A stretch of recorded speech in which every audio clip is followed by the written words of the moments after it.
Genius, get onto my show.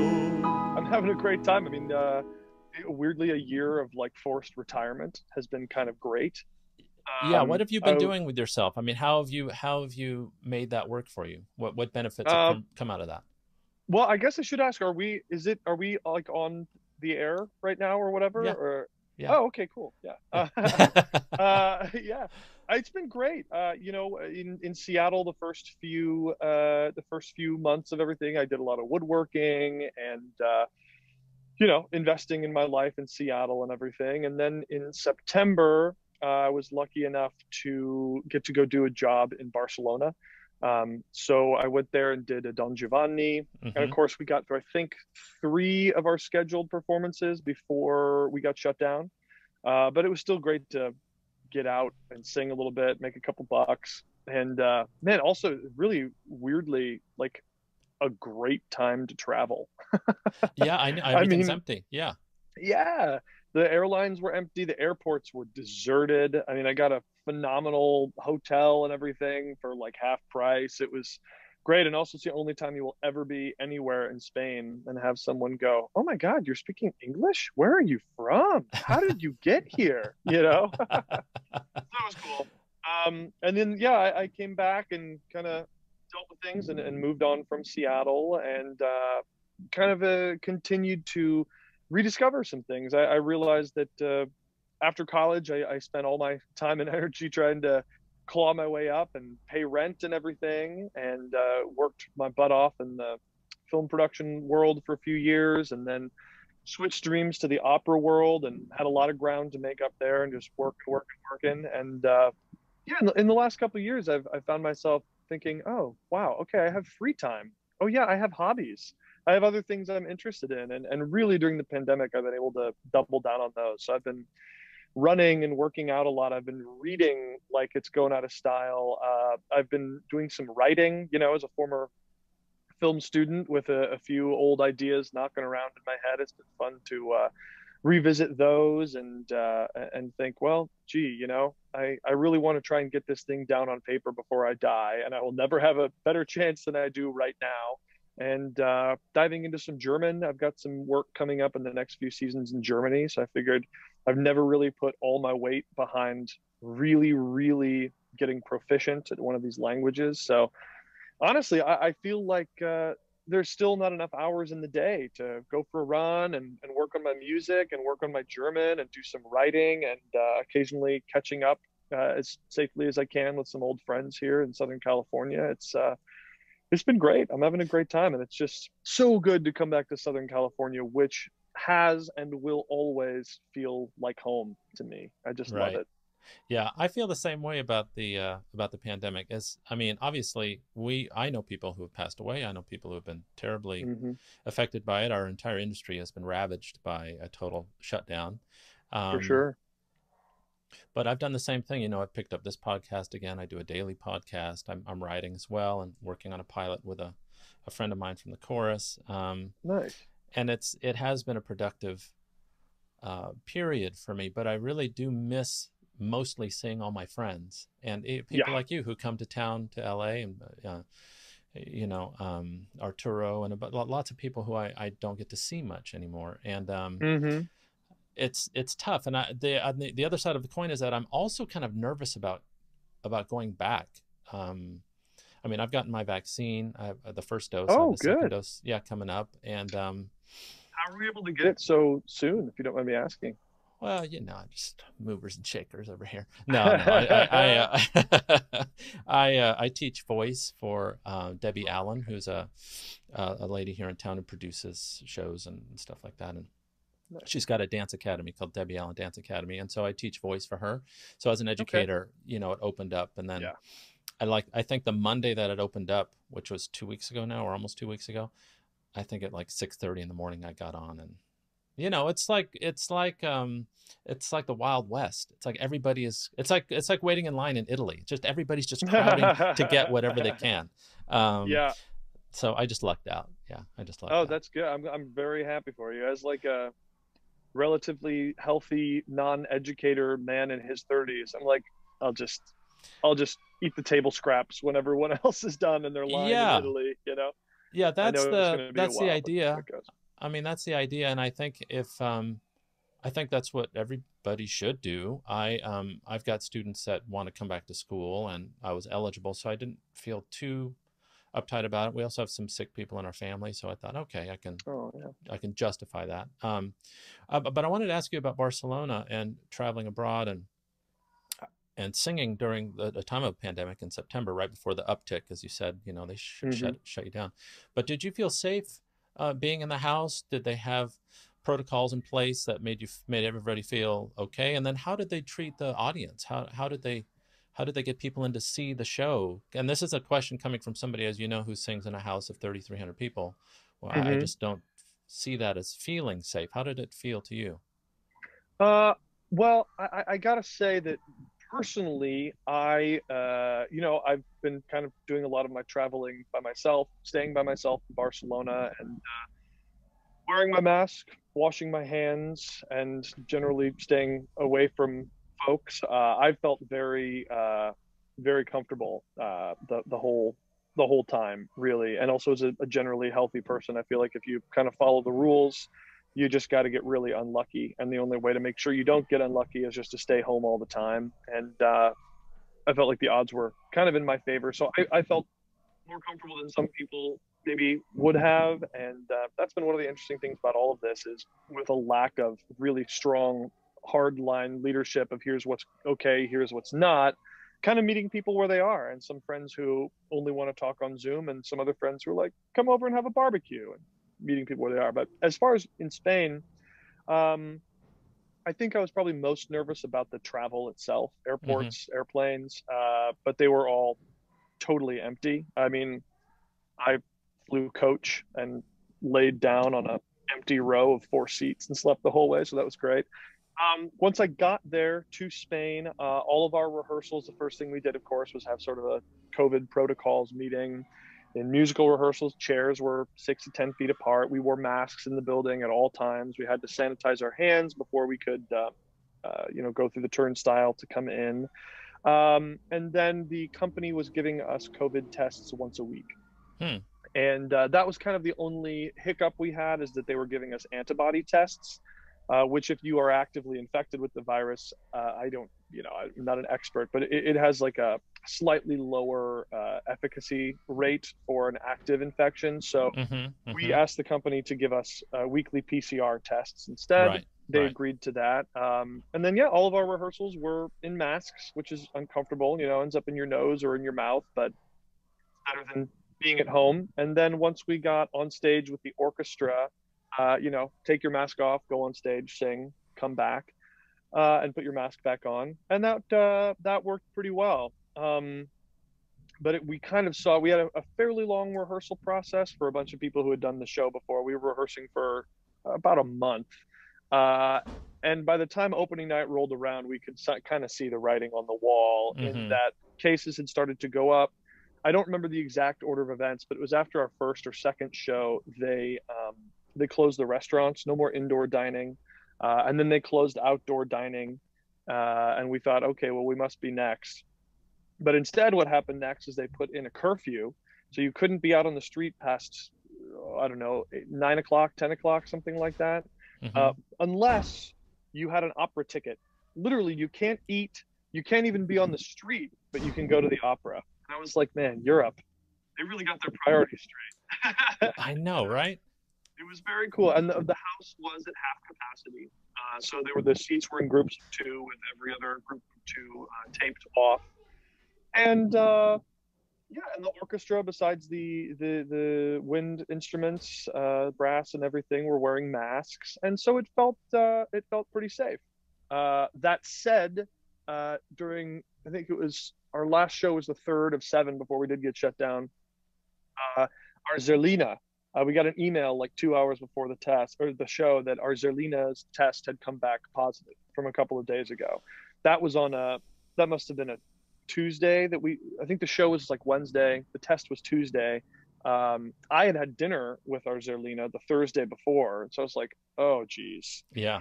But my test had come back negative on Tuesday, as had the rest of the cast. So they it was one of the more interesting jump-in experiences of my career. They called a local soprano who knew the role, but didn't really know it that well. So she did some emergency staging and then was walking around in the performance with her score on stage to, you know, get all the musical entrances and things. And I think once that happened, we were all on stage that night, just like, okay, we'll see what happens. And also knowing pretty well that this is probably going to be our last show, Sure. considering the circumstances. And so indeed it was. So I stuck around for a few days and then came home. So I guess that is to say I felt fairly comfortable. But even with all of those precautions, we did still have a cast member who became infected. Her case was not terribly intense or serious. She kind of had an uncomfortable cold and stayed in her apartment for a week and a half, 2 weeks. But nobody yeah, else nobody else contracted it in the cast or in the theater. Correct. Wow. It was just her. Yeah. So all that is to say, it didn't prevent everyone from getting sick, but even though one person did get sick, it prevented other people from getting it. And like I said, it was great to be on stage again, great to make a couple of bucks. And honestly, just I'm really happy to have, for the sake of the memoirs, one day to have had a real performance experience in COVID, just to kind of see what it was like. Yeah. And do you It's have, really when's your next, you said you have some work coming up in Germany. Is that what's coming up next for you? My next job will be starting in just over a month. You know, God willing, I'll be singing Capriccio, Strauss opera in Zurich, which my friends who live in Europe, Germany and everything, most of them, I believe the situation there currently is that things are pretty well locked down until April 1st or Easter or something like that. So I think unless things get demonstrably worse in the next month, that hopefully it will go ahead and the timing will be right, and that I think it'll be one of the first things to really get rolling. Performances, I believe, will start in mid-May or something. So between the vaccine and the warm weather and the sunshine, hopefully we'll be on track. But if not that, the next thing is the Met in September. So if for no other reason than not having to find another 6 or 7 months of of something to keep me occupied, it would be great to see this show happen. And what do you do? What are you singing at the Met if it goes through? If the Met opens, if New York State and City lets the Met open, and all 17 unions agree to their to their new contracts or renegotiations, CBAs, whatever it be. Yeah, that show is supposed to be Iphigénie en Tauride, which will be my first Gluck, my first French. So your first French? Yeah, I've never really sung anything in French outside of like song repertoire. No Manon, no Faust. So that would be fun. Man, I mean, those things are perfect for you. I can see you sing Faust today. Oh, well, I hope so. That's been kind of the interesting thing in the first 5 years or so of my career here. I've been coming up in school and everything during the era of Rolando Villazón and all the brilliant things he was doing. It also sort of tempered my ambition to say, hey, you know what, if I'm going to sing Mozart mostly for the first 5 years of my career, that works. I know I can go out on stage and wind up and, you know, try and swing for the fences safely every night, as opposed to go out and, oh God, and try not to crack or blow out my voice or whatever. So another upside is that there's a lot of fertile ground that is yet to be turned over. So lots of good opportunities. Now, is that a matter of design for you, or was it, as you say, just the luck of the draw that you've been hailed as a Mozartian tenor? Because obviously, you know, anybody that goes to music school, especially tenors like you and like me, your teachers put you on Mozart, and it's Mozart, Mozart, Mozart. And then my teachers would always say, well, you go from here to early Verdi and to mid Verdi and maybe hit the French repertoire. And there's a very plotted out course, you know, depending on your Fach. And is that something that you've planned to do for longevity, or is that just the luck of the draw for you? Oh, you know, it's things, there's nothing that's ever black and white. It's always some shade of gray. And so to go back to what I was saying, I think it was, my general thing was, man, Nessun Dorma is a great aria. I would love to sing that, but I'd rather wait until I can sing it well than force it. But you're a tenor. All tenors sing Nessun Dorma, Ben. I mean, yeah. I've been hired to sing Nessun Dorma. Everybody sings shower, it. Yeah. But so I was in no hurry. I didn't say I want to sing my first Rodolfo by the time I'm 30.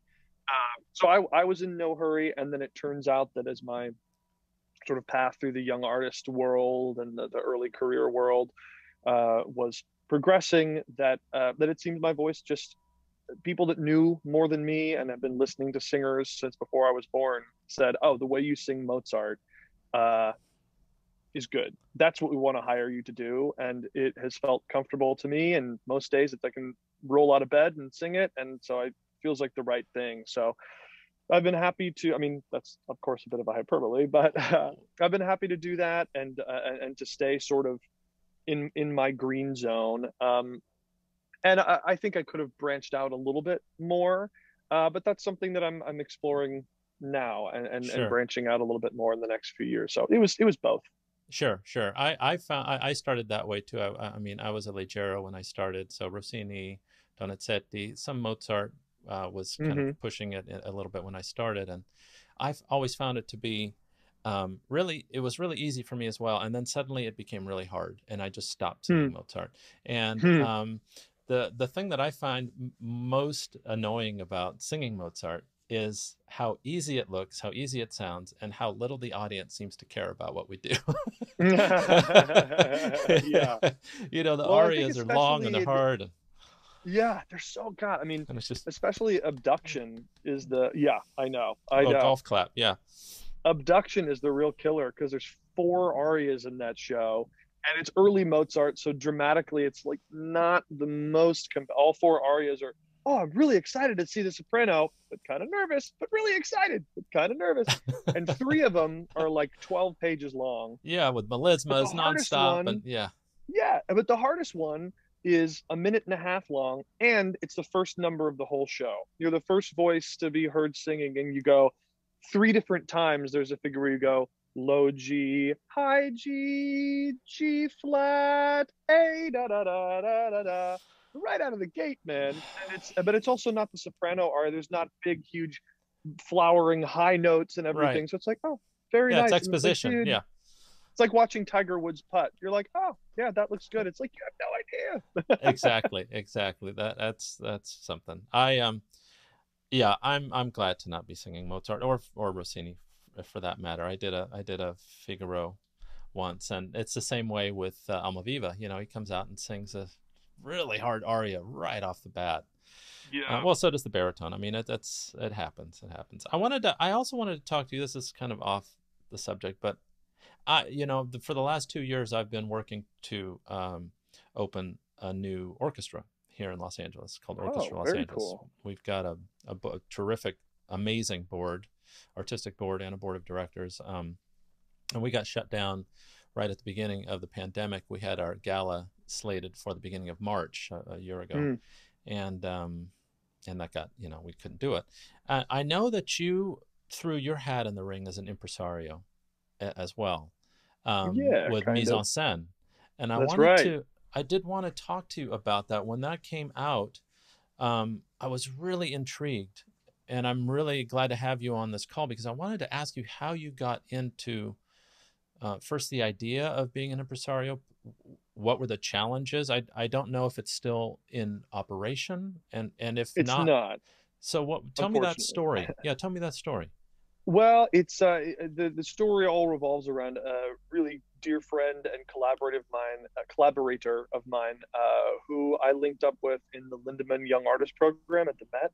Mm-hmm. He's a pianist from Australia named Lachlan Glenn, and he's also terribly entrepreneurial and hardworking and brilliant. He's just a phenomenal guy. He's such a sweet guy. I really miss seeing him. I haven't been to New York for a year, but we spent a lot of time together in Lindemann. We did some recitals together, and they eventually turned into, long walks and beers and this and that.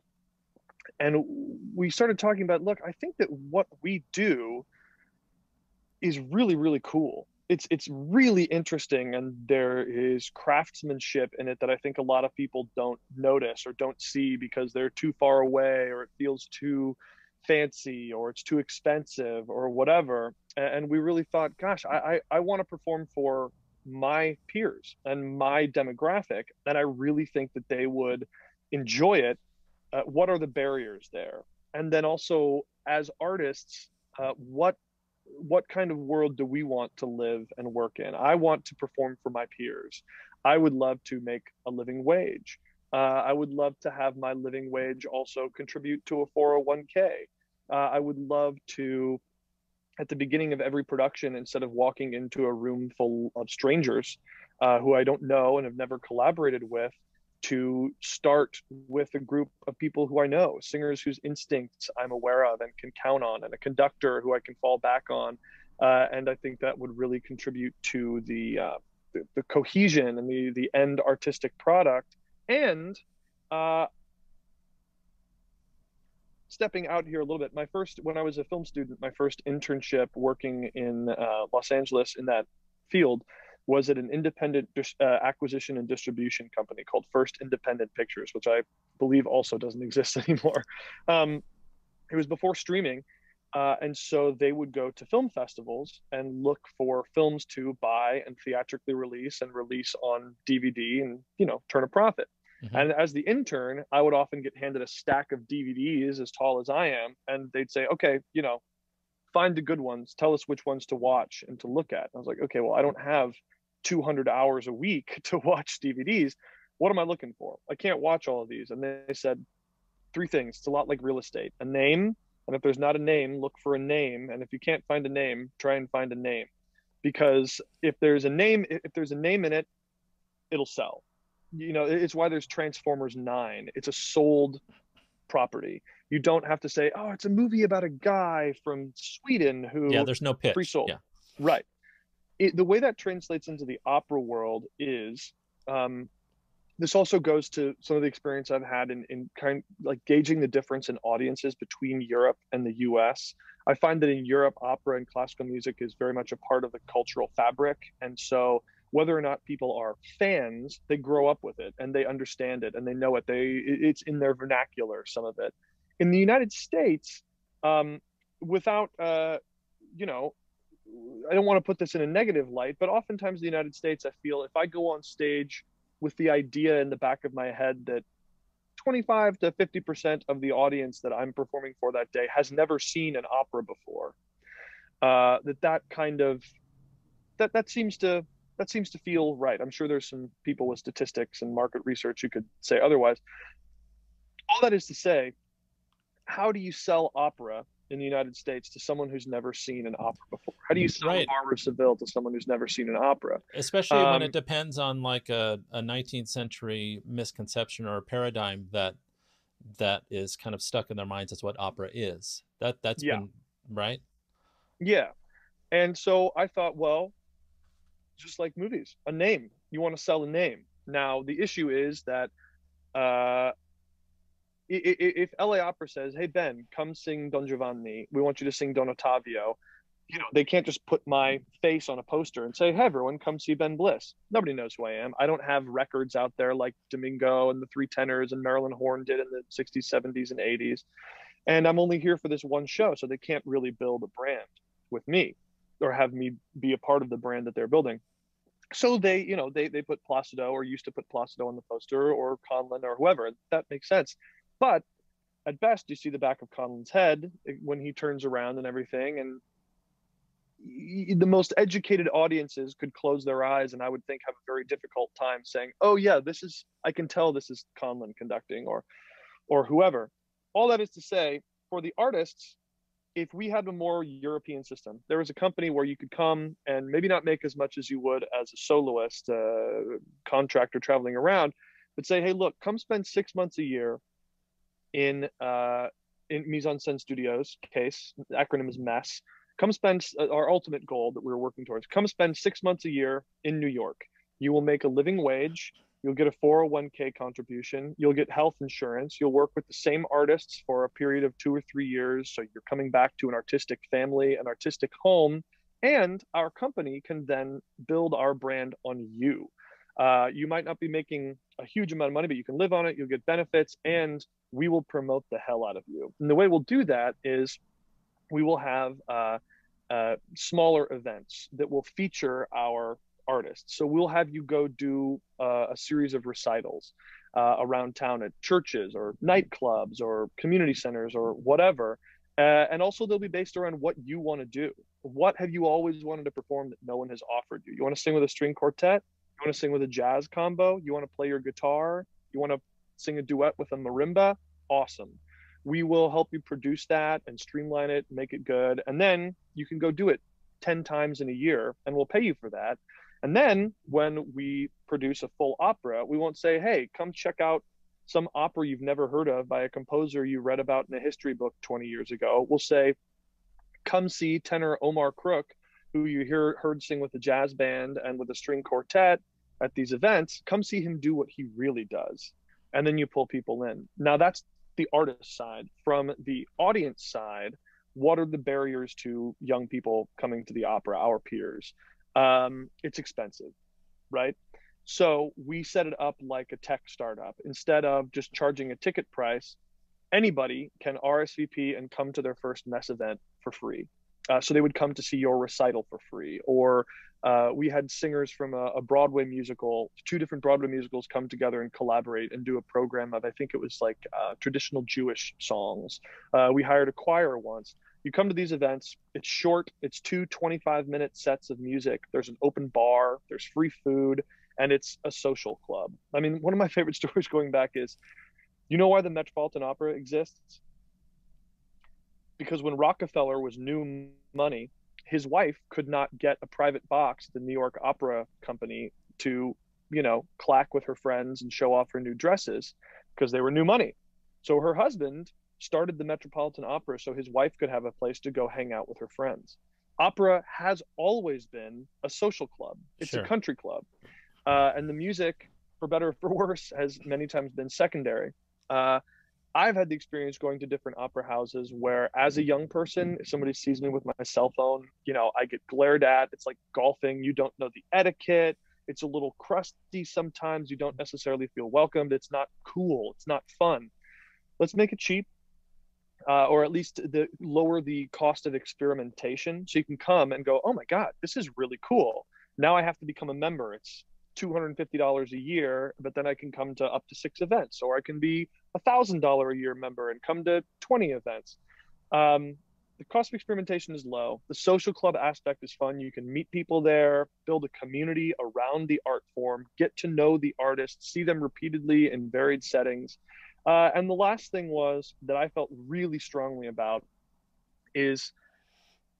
stems out of another maybe less than purist perspective that I have on the opera world, which comes from my very first exposure to opera. My first opera memory was, like many people my age, watching Pavarotti sing on TV with the 3 tenors.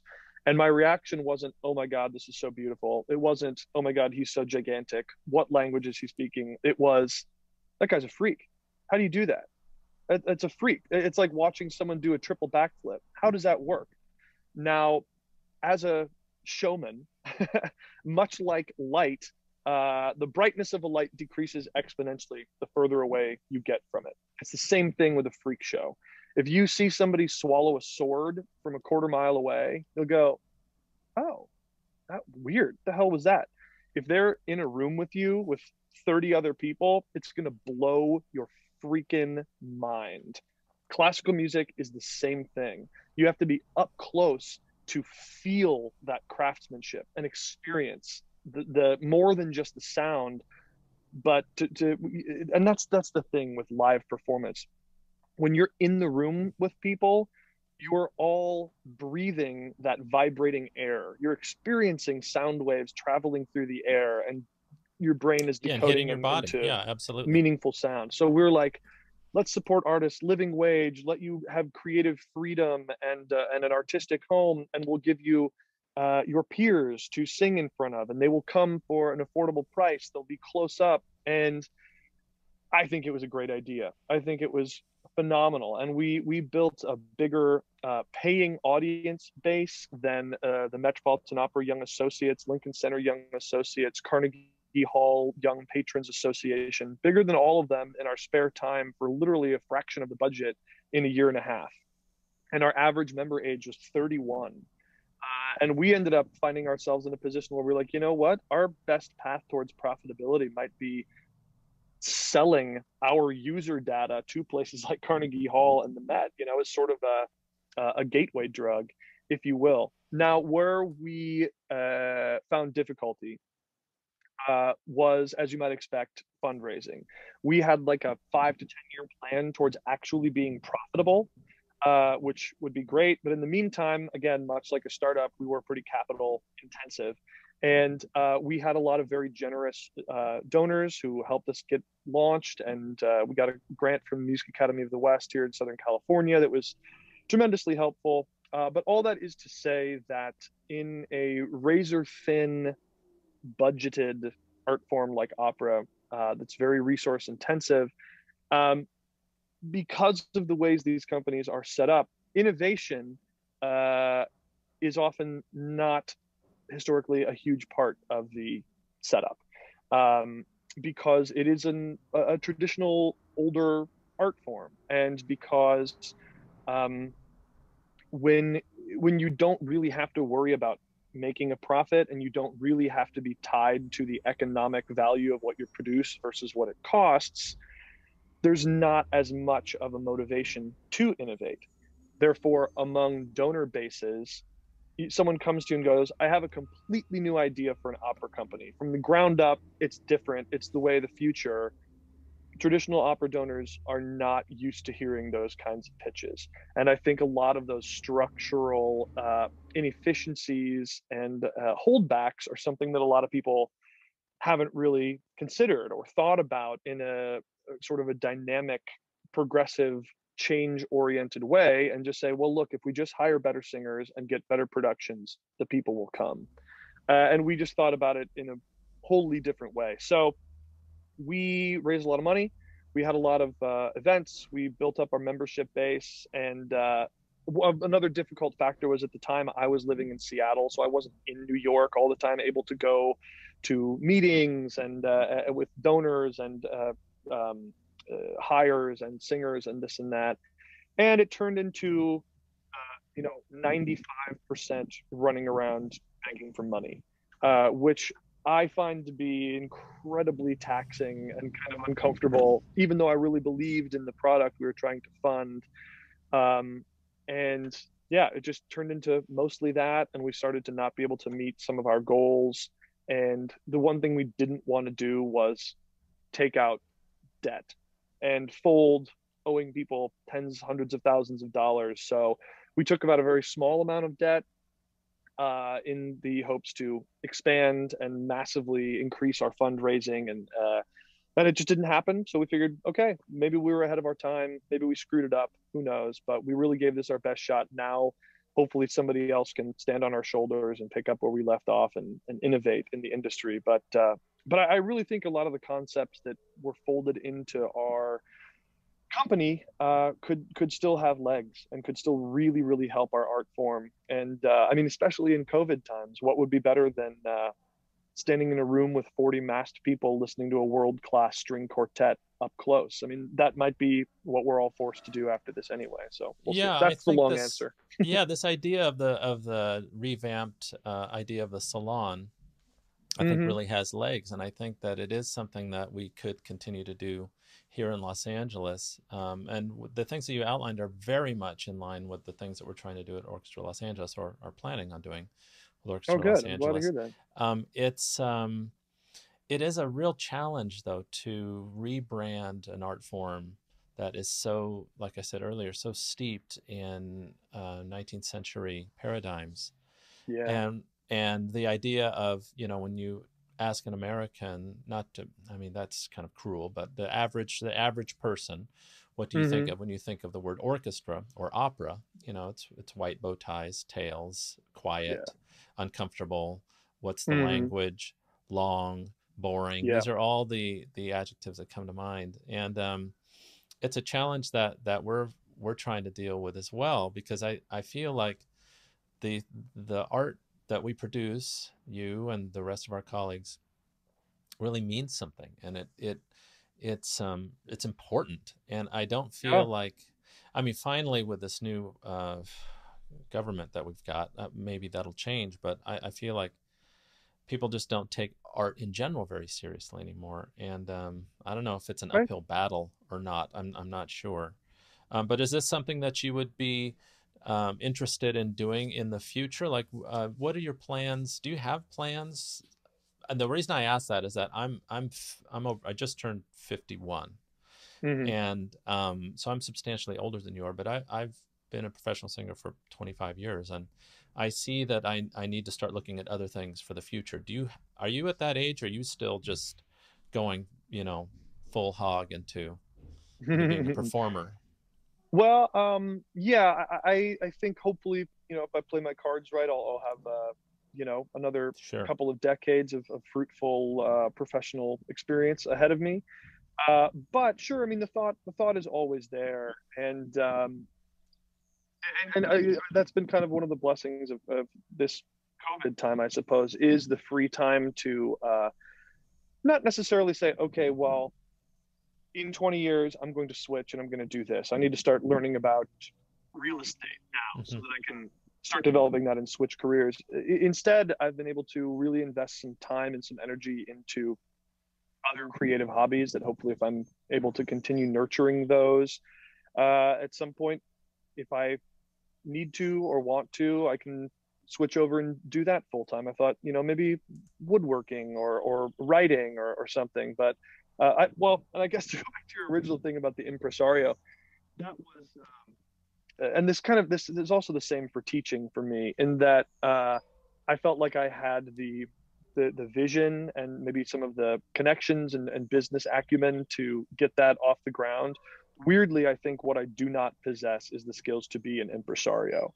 Having not been, having not loved my first opera, and not having spent all of my free time listening to the great recordings and the great singers and everything like that. I love it and I appreciate it, but that's not the end of my profession that keeps me going in it. And as such, in many ways, I feel wildly underqualified to be associated with anyone who calls themselves an impresario, because I'm always in awe of those people and their functional working knowledge of the art form and the artists and everything. And I think that goes for teaching too. I have a very good understanding of how I sing and how I approach my own difficulties and technical challenges and everything, but I don't think I possess the skills and the maybe patience and passion to help other people uncover the possibility in their voice. And also having been very, very blessed in college with a teacher who is the greatest educator I've ever known, who wakes up thinking about that every day and who is so proud of his students and sees things in them that they don't see themselves. This is why I'm a singer, and hounds them until until they uncover it and go for it and figure it out. I don't think I would have that kind of drive and passion as a teacher, and I think that's what I would want to give it. I wouldn't want to give it anything less than that, and I don't have that to give. So I don't know what I'll do. Maybe I'll write screenplays or do real estate or mow lawns. Who knows? Sure, sure. Who was that teacher that inspired you so much, if you don't mind? His name is Patrick Gazer, Oh, sure. Goeser, and he's a teacher at Chapman University. He hasn't aged a day since I met him in 2004. He's 83 and goes a million miles an hour, and he comes from a long heritage and lineage of old school German teachers, Horst Günther, and all these people. And it's a very light, boyish, don't push it, let your voice do what it does kind of guy. And he's phenomenal. He's getting his second shot this week, and I'm going to go down and have some lessons with him. Ah, terrific. Yeah. I did a Nats masterclass when I was in college. I studied with a man named Mark Goodrich at Cal Hmm. State Fullerton, and I did a masterclass with Patrick at USC, Oh, nice. and I still use one of the phrases that he taught me with my students, which Hmm. is when you take that relaxing breath, let your larynx float. And then he always used to say, in this masterclass, he said, feel that puff of air in the roof of your mouth. Yeah. Yeah. And I always, Totally. I always teach that to my students. Think of that when a yawn sneaks up on you and you're not expecting it. and you feel that puff of air in the top of your mouth. Yeah, That's he very has useful. a really approachable, very descriptive kinesthetic awareness that he can describe things and oh yeah, you just feel that one of the weird things about being a singer is even if you couldn't throw a baseball to save your life, it's a lot like being an athlete. You have to have a certain awareness of your body. Some of it may be innate and a lot of it is developed and everything. And it has to be But automatic. Yeah, it's like you have to build in mhm, this muscle memory. And I teach that yeah. with my students. That I said, it's. I remember watching that Pavarotti master class where he sings a major scale, I think up G to G or something. And it Hmm. sounds so simple. He says, it's very simple. It took me only 10 years. Yeah. Yeah. I know exactly that clip. And it's It's just so this true. muscle memory you've got to teach people it's foreign to them. Yeah. This idea of breathing and the way that we make sound as a singer, it's base, it's fundamental. It's like babies Hmm. can scream for hours and hours and not get Yeah. hoarse. And then our Yeah. culture teaches us to suck in our belly and stand up straight, and it takes all that away. Yeah. It's very difficult. Yeah. I know it's wild. I mean, it's a freak show, you know? But at Yeah. the same time, I always talk to, I think there's a lot of focus in the academic world, and not for lack of good reason, uh, but a lot of focus on doing it correctly. Hmm. The Italian, the style, the Sure, the whatever, bel it needs canto to be technique. correct. Sure, which is true. You need to learn the rules and everything like that, so you're not just willy nilly. But all that is to say that once you figure out how to get it right, you can stop focusing on that. That's not the Hmm. point. That's Nobody right. pays money to go hear someone do it right. And the analogy that I use is that poets and painters don't learn to mix color and iambic pentameter so that they can do it right. They learn to use the tool in their toolbox to tell a story Yeah. using the medium that they have chosen. And not to forget that your voice is simply the medium, it's the paint, it's the words, and that you learn to use it so that you can say what you have to say. And during the process of learning to use those tools, don't forget what it is that you Are started out doing. to Yeah. What are say you in the doing? first place. Yeah. Yeah. And if you realize that, oh crap, I've been learning all the tools. Did I ever have anything to say? Well, think of something. Yes. you Yeah. know? I've seen that. I mean, as a teacher, that's by far the hardest thing to teach. I mean, some of my students are quite young, so they just don't have the life experience to really say much of anything. Mm, Um, and it's very difficult. And what you're saying was illustrated so perfectly. I went to see a show at LA Opera by it was a Nemorino that was sung by a very famous Mexican tenor that you and I both know, and mm-hmm. one of the greatest bel canto singers, especially of the 90s. Like nobody could touch his coloratura and his phrasing and all that stuff. Anyway, I saw his Nemorino, and the first 10 minutes I thought, holy shit, I've never heard anything like that. And then on minute Mm, 11, I could see the score in my head because I'd sung Nemorino myself, and I could see the score in my head, and I'm like, oh, that's what he's going to do. Here it comes. Yep, that's that. Yep, that's that. And it's yeah, after about 10 minutes, 15 minutes, I thought, okay, like now what? I want to. Can he fall down or crack or do something? It's like I yeah, could just stay home in my underwear and listen to a CD, which right, some people like and some people don't. But I much right, prefer a singer who has something to say, and yeah. how Well, they do it is slightly less important than what they're doing.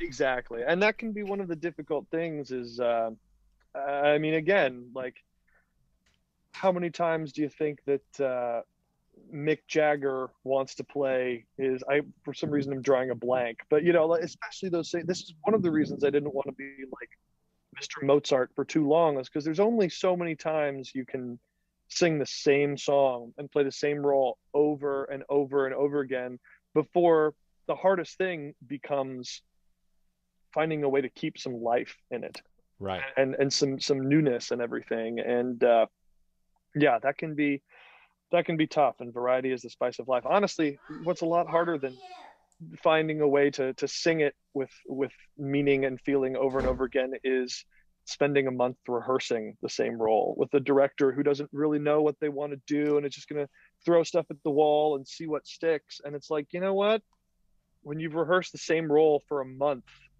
12 times it's like, hey, I can do it however you want me to. What's the concept? Where do I stand? And you don't want to blunt the artistic process, but it's like, yeah, that can be a little tedious sometimes. Have you ever been and this has happened to me. Have you ever worked with a director who you just ignored once you got out on stage?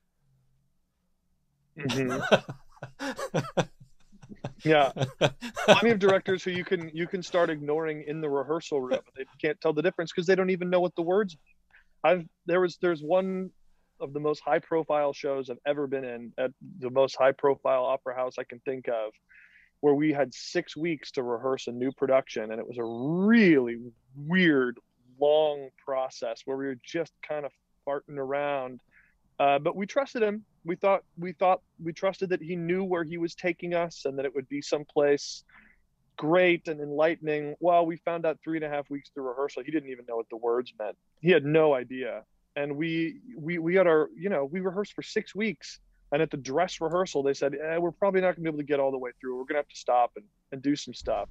And Yeah, we were like, no way. yeah, If you can stop, but we're not going to. We got to get this run through. So it's there's plenty of things to be frustrated about yeah, in this business. But I yeah. guess as long as you're Yeah, frustrated, it means you still give a shit. yeah. I mean, I've gone through both of those, but I've had that happen actually, where a director would come up on stage and she'd say, "Why are you asking a question with that line?" And I had to go down to my bag and get my score. And well, it's because See there's a that question. question mark? Because there's a question Yeah.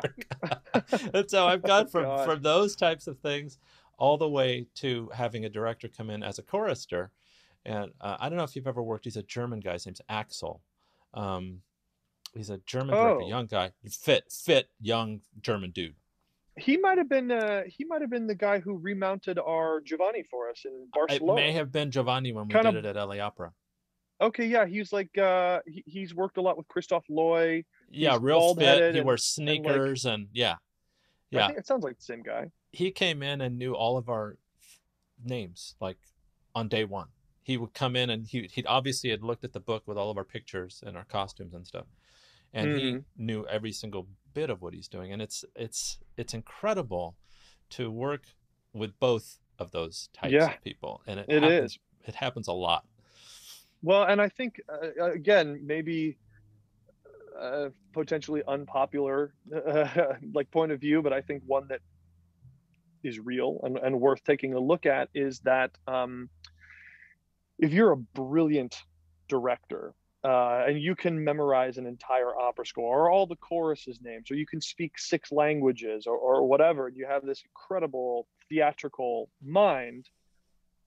For the sake of people like you and me and opera lovers and opera singers and opera goers everywhere, we just have to cross our fingers and hope that that brilliant person loves opera too and wants to work in opera, because I think because we lack the financial resources in the opera world that, say, Hollywood has, or Broadway even. And the saddest part is that since we lack the sort of popular cultural influence, Support, yeah. Hmm. since they don't talk about the new opera on the nightly news, or on, Oprah's not at the opening night of the new production of or whatever, that unfortunately I think a lot of times those talents go elsewhere. They go to Hollywood or they go to Broadway or whatever, if they're not innately drawn to opera. And I think that unfortunately that ethos runs throughout the different skill sets within the opera world. If you're Ari Gold from like Entourage fame, if you're like the most cutthroat, brilliant agent in the world, we have a lot of wonderful agents in the opera world. But you hope that the most brilliant people love opera because they're not going to come here to get rich or to, be the center of culture. Sadly, and again, I hope that is something on a very macro scale, that the better opera can be, the more accessible, the more culturally relevant, the more popular, that in aggregate, I think will help us solve a lot of our problems, bringing more talent and more interest and more money and more influence and everything. And so, you know, Yeah. I vacillate from day to day between being, hey, I'm going to learn my music, I'm going to show up, I'm going to sing pretty and be nice and go Yeah. home, and the other part of me that's like, I'm going to start my own company and change everything. You know? Yeah, it's the same for me. It's the same for me.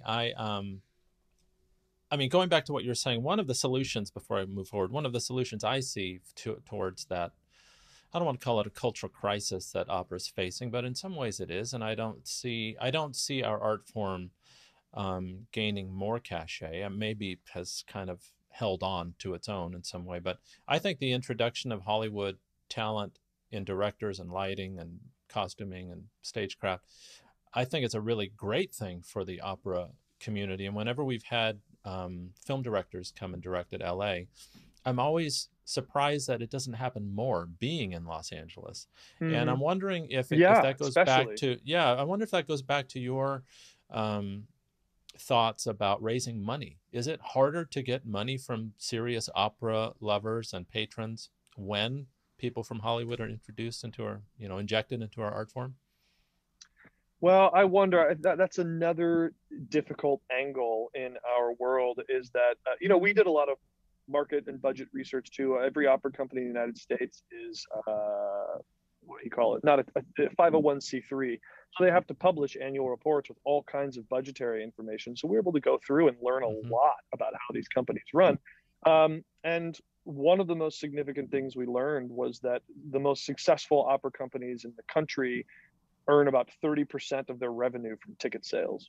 Mm-hmm. So well more than two-thirds of pretty much every opera company, their budget is from raising money. And again, one of the other things we tried to do with Mess was raise a humongous endowment so that we can basically operate in perpetuity, just skimming the interest off the top, which was, or asking for $10,000 checks, but also being like, if you run it like a $10 million check, we can operate forever.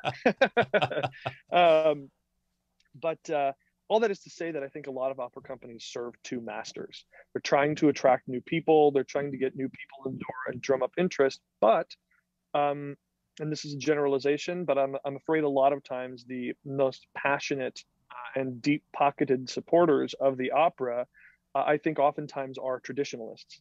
And you want to do that new Tosca to really bring out the modern themes and bring in new people. But at the same time, if you don't do the favorite old production of the person who's paying for it, you don't get the check. So it's like, well, are we doing this production for the guy who's paying for it, or for the 20,000 people who are going to come see it during the run? And you kind of have to do both. And that's tricky. I think some people would love to have a film director come do something, and other people would be terrified that it was going to turn into some trashy Hollywood whatever. So Yeah. it's, and again, that's like another one of the difficulties of, it's like being president. It's like, good luck. I wouldn't want that job. And I think there's a lot of things I'd like to do to freshen up the opera world and everything. But at the same time, man, God bless Christopher Cowell. She's a brilliant guy. So is Josh Winograd and a lot of people who run these companies. But I often don't envy the challenges that they're presented with. They're not insignificant. Not Yeah. to mention all the sort of cultural things going on with opera. A lot of 200-300-year-old sort of social mores that are very clearly on display in the themes of these operas that are not terribly friendly to our new social perspectives and things, that we have to try and take the good with the bad and make of it what we can. That's a really interesting conversation to get into. I feel the same way about actors. What's the end game here? I mean, when we do Pearl Fishers, does the cast need to be Southeast Asian? First of all, is that viable? That's that's a yes or no answer. But is it reasonable? Is it reasonable to go down that route with Otello, with things Right. like that? Well, and I think it should be considered and everything, but also it's a weird space to get into as like a straight white guy, because I know that my perspective comes with a lot of inherent, Yeah, privileges sure. and things. But I think at the end of the day, you have to prioritize and say, okay, well, is opera here to promote social justice? Is it here for the music? Is it here for the cultural impact? Whatever. And I think I have friends who are, who are of a larger body type, who for years have, I think rightfully so, felt a little marginalized because they don't look like a Hollywood romantic lead or whatever. And I think that's equally a touchy, difficult area. It's opera. It should be prima la voce, always the voice. But that's one of the weird ways in which opera has tried to compete with Hollywood. Well, we don't really want to put it on camera. We don't want to make it cheaper, but we have to make all of our singers look like Brad Pitt. It's like, well, it's market driven. It has to be, just like everything, right? Yeah, sort of. But it's weird the ways in which opera chooses to pay attention to the market and the other areas in which they blame the audience. Good. That's a good point. Yeah, good point. And so that's a that's a really tough thing. But I guess to fall back to sort of a default place that I have in this discussion is that is to frame it in the perspective of like cultural appropriation, right? I don't want to take a traditional African American hymn and go release it as a single and make a bunch of money and say, yep, this is my song, I wrote it. Like, credit where credit is due. And there's the question of like, should a straight white guy even approach that repertoire? Well, and this goes to the opera and the casting thing too, is that why do people want to live in LA? Why do people want to live in New York?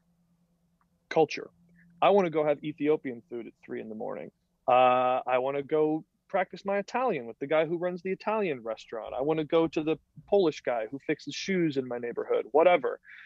To some degree, culture is cultural appropriation. I want to experience your culture. I want to pick up the parts of it that I love. I want to learn how to make pierogies. Now, I'm not going to say I invented pierogies. If I sing Otello, I'm not going to say, yes, I am a Moor. Right. But at the same time, I'm an actor, I mean, if I'm, the flip side of that is, from now on, am I only allowed to play straight white men? I mean, I probably shouldn't be playing an African American character for sure, but I mean, is it wrong for me to play a gay character? Would it be wrong for me to play a murderer? I've never murdered anybody, as far as you know. And where do you then draw that line? I mean, our job is to use our imagination and our voice to pretend to be somebody else. Exactly, and that's the fun of it. And and that's maybe unpopular, but I do believe appropriation maybe is the wrong word, but when does it become we're not allowed to share culture anymore? Because at that point, or certain ideas are off limits. You're not allowed to experience this book or this idea. It might be offensive or whatever. Mm-hmm. When you start saying this is an idea that me as your counselor or your legal congressman or whatever says, I don't trust you as an adult with this concept, with this idea. That's a scary place to be. That's whichever side you're on. That's in parallel with burning books, if you ask me. So all that is to say, yeah, with the opera, I don't know. Again, I'm glad that's not my decision to make, but I think that we all need to have open hearts and open minds and welcome each other into our world, into our art, and all of that. Yeah. And that is the thing that I like the most about what we do, and it's the thing that I miss as a principal, is the ability to create this character and to find. I don't even know if it's a matter of creating a character. It's a matter of the character finding you through the rehearsal process. I don't know how it is for you, but for me, when I was singing principal roles, I would get to a point in the rehearsal process where I would actually say it to somebody, or I'd call somebody, or I'd go back to my apartment or hotel or whatever and think, oh, like I know what the character is now in the context of this cast and this production and what my part in it. And that what is that something that happens to you? And what is it about what we do that you like the most? Yeah. Well, originally having been a film person and my experience in that world, I found my greatest successes in that world not with someone saying, here's a blank piece of paper, write a brilliant the screenplay and go make it. That's really hard. The few times that I made a short film that toured the world and played 30 film festivals and won some awards, and I won a couple of commercial directing competitions where you get kind of a concept or, you know, a product, come up with a concept, write it, film it. Which is to say, in that world, I found myself most successful when I was operating between here and here, not just wide open, but here's your parameters, make something work in this. And I found I was really good at that. With opera, it's kind of like that. It has to be in Italian. Here's the story. Here's the music. Stylistically, it's this, it's that. And also you have a director who's going to tell you, this is the production. Here's the setting. So you get to be creative, but it's like between here and here.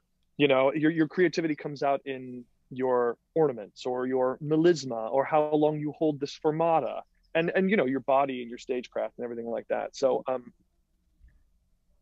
weirdly, I find those structures and those parameters to kind of drive the creativity, find new ways to be creative and different ways to see how the character acts in that world and reacts. So it's somewhere in there. And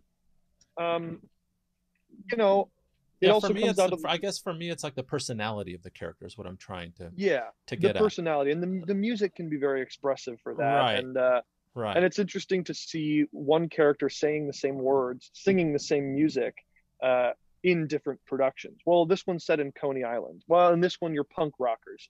In this one, you're some kind of weird space cowboy. It's like, okay. Or how angry is Don Ottavio? How vengeful is Don Ottavio? Is he a wimp? Is he strong? Is he? Yeah. And you do have these little tiny avenues you can go through, phrase by phrase, as you're singing your aria.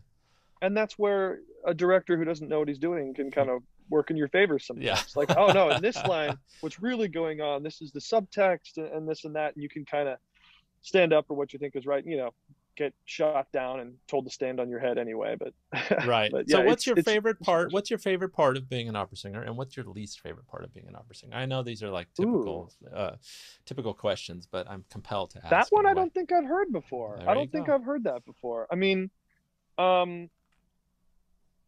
you know how the French, they say le petit mort, you know, the little death. Sure. This is French for you know, sexual climax, right?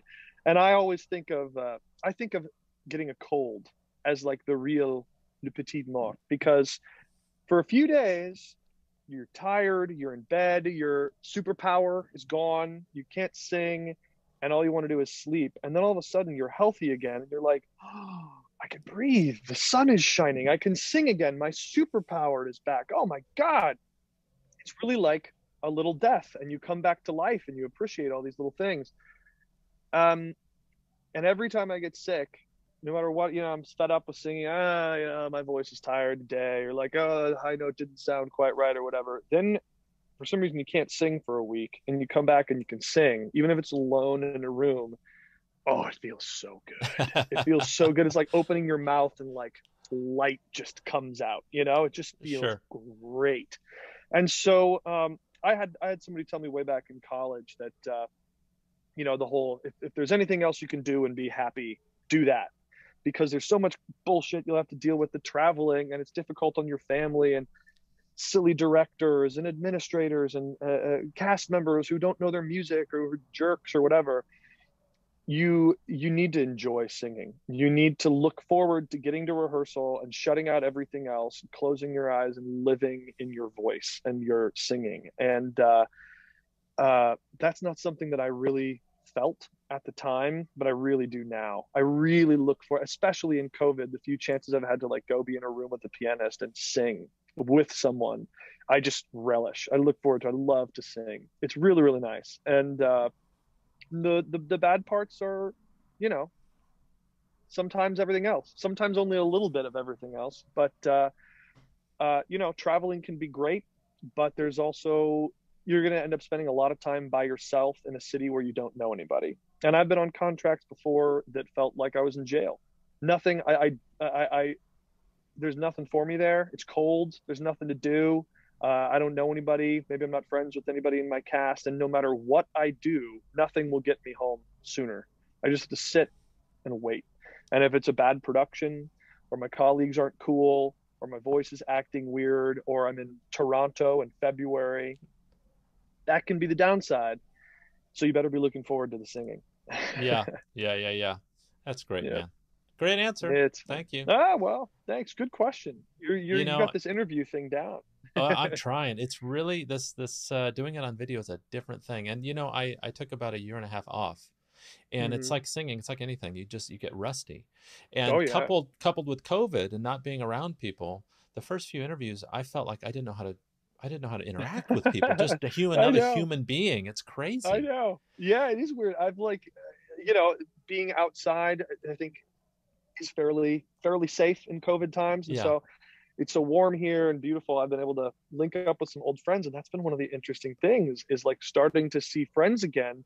The friends who were like, oh man, COVID's been amazing. All I've been doing is writing and being creative and all this stuff. And then the other friends who are Yeah. two Insular. thirds of what I remember them being.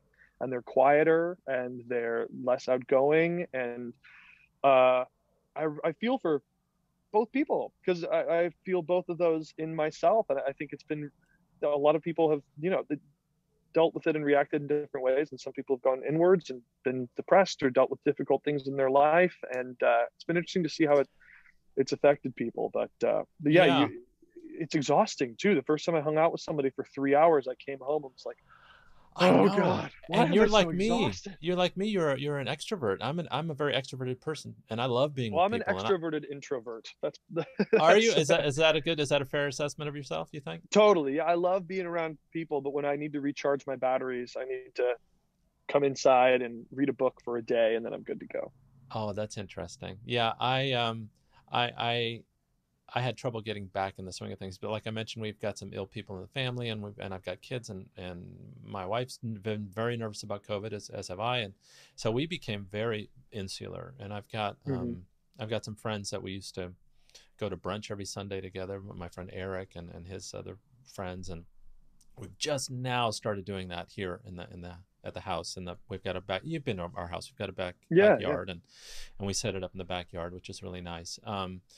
But yeah, it's been challenging to do this. I feel kind of self-conscious, but the challenge has been really good for me in that almost feel like my old self again, talking to Nice. people at least like this. And Yeah, so I me too. Well, and that's kind of the always be more worried if things have been too good for too long. yeah I think hardship and difficulty sucks. Nobody wishes for it. Nobody wants it, but it makes it makes almost everything and everyone stronger in sweeter. one way or another. Hmm. Or if nothing else, points out areas where you need to be stronger and more resilient and adaptable. And uh, I I think that this has been in a really fast-paced, not terribly intrinsically reflective society. I think being alone in a room with no work to do and nothing to do for months on end has probably been, as painful as it's been for a lot of people, has been immensely helpful and clarified for many people what matters and what doesn't, and where you want to be and what you want to be doing. And I just I could never express how sorry I am for everyone who's been sick and who've lost loved ones, and I hope we've all done everything we can to be safe and prevent that from happening. But for the survivors of this war, which it feels like, this is the closest thing I could think of what it must have been like to live through World War II and Yeah, rationing and all that stuff. That we're all going to be wiser and stronger and and more resilient kinder. and Hmm. adaptable and kinder and value things like each other's company, art, live performance, all that stuff. I'm just I couldn't express how excited I am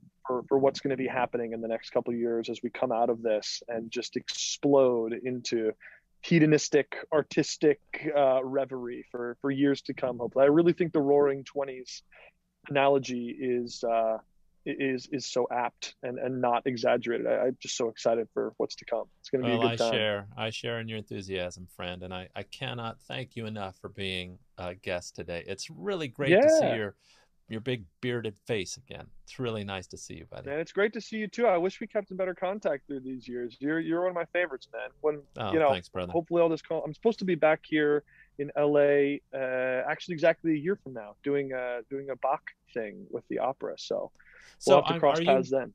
Are you making LA your home base right now? I mean, is that the plan? Well, for now, I was originally thinking, I've got a couple of months per year of work in New York on the calendar for like the next 4 years. And sadly, the West Coast feels a little bit like an island in the opera world because everything's so much closer together on the East Coast. There's more opera companies, you're closer to Europe, all that. So my original thought was to kind of base in New York, but I was in Kansas City with my family over the holidays thinking, I'll go like kind of make my new start. I'll be in New York for New Year's Eve and start 2021 there. But on my way to Kansas City, I drove through Southern California and saw some friends, and I'm sitting in Kansas City in the snow in December thinking, do I want to go to New York in January? Hell no. So I came back, I got all these friends here, and I was golfing in February. Come on. Yeah. So I don't know. LA is a very seductive mistress to keep hanging around in my life. So who knows? I mean, in a perfect world, if I had millions of dollars, I'd have a place in the hills here and a place with a park view in New York. But, we'll see which studio apartment I end up in. Well, again, it's great to see you, buddy. And thanks for the time. And I wish you nothing but the best coming for you. Thank you. Thanks for the invitation. It's good to see you, man. Genius, it takes a lot to get on my show. Genius, you're probably someone we'd like to know. You're really good at stuff, you probably like to dance. You like long walks and you wear clean pants. Genius, get onto my show.